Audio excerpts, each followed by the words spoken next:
Now that is a huge question, right? And you know what? The answer, more often than not, comes down to just one thing: preparation.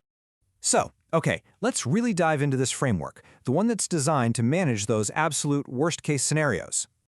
All right, let's start with the blueprint itself. I mean, what is this system? What's that thing that stands between a manageable incident and a complete and utter disaster?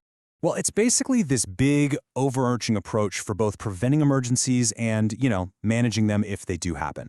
And it's not just about reacting when things go wrong. No. It's about being proactive. It's about having a real, risk-based plan for every single stage, before, during, and after anything that might happen. And let's be real, the stakes are incredibly high. A solid emergency plan, of course it saves lives. Of course it protects the environment. That's a given. But there's another really crucial piece here.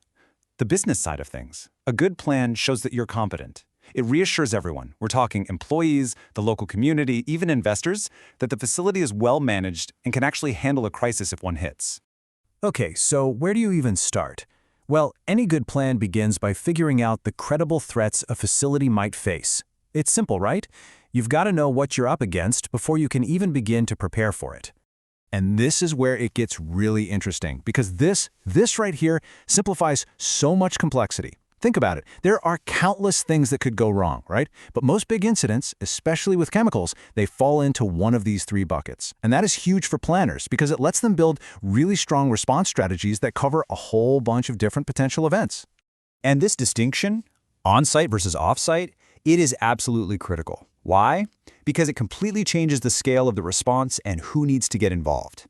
An on-site emergency, well, that might be handled internally, maybe with a little help from a neighboring facility.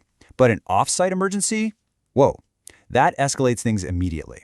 Suddenly you're coordinating with local fire departments, public health officials, government agencies, the whole 9 yards. And at the heart of all this is the Emergency Response Plan, or ERP. And please don't think of this as just some dusty binder on a shelf. It's not. It is literally the central nervous system for the entire response. This thing outlines everything: who's in charge, how people talk to each other, how to get resources moving, and exactly who is supposed to do what. But here's the thing, right? A plan is just paper. It's only as good as the people who are trained to actually use it when the pressure is on. So let's take a look at how this blueprint actually comes to life. It all kicks off with solid, thorough planning. And not just any planning. It has to be based on realistic scenarios. That's your foundation. But like we said, a plan is totally useless without effective training. And we're not just talking about the specialized response teams here. We mean everybody. All the regular employees, contractors, even visitors. Everyone has to know what their role is the second an alarm goes off. And then, finally, you test it. You run realistic drills. This is where the rubber meets the road, where the plan meets reality.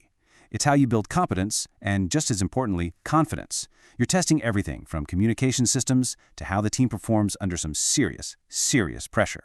And this quote just hits it right on the head. It perfectly explains why that cycle, plan, train, drill, is absolutely 100% non-negotiable.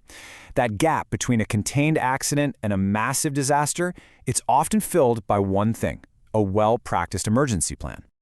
Okay, so you've done all this planning, all this practice, but how do you really know if you're ready? How does an organization actually know? Well, the answer is you measure it. You use what are called Key Performance Indicators, or KPIs. These are fantastic because they take this fuzzy, abstract idea of readiness and turn it into cold, hard data. They create a kind of scorecard that lets you spot your weaknesses before an actual emergency does. So let's look at a couple of these crucial KPIs. First up, what percentage of your shifts have fully trained emergency response team members? The target has to be 100%, no exceptions. This is how you make sure an expert team is always there, on-site, ready to go in an instant. Okay, next one. How many past due maintenance orders do you have for your emergency gear? The target here? It's 0, a big fat 0. Because look, when every second counts, the last thing you want is to find out your equipment doesn't work because it wasn't maintained. That's a huge red flag you just can't ignore. And finally, what percentage of your scheduled emergency drills did you actually do? And you guessed it, the target is 100% again. If you're skipping drills, it's a pretty good sign that when it really matters, the execution of your plan might be, well, unreliable. So, what's the big takeaway here? It's this. Real safety isn't just about having a plan to react to something. It's about building a constant state of readiness right into the DNA of the organization, into its culture. It's the difference between just hoping for the best and actually preparing for the worst. And that leaves every single organization with one final and very critical question to ask itself.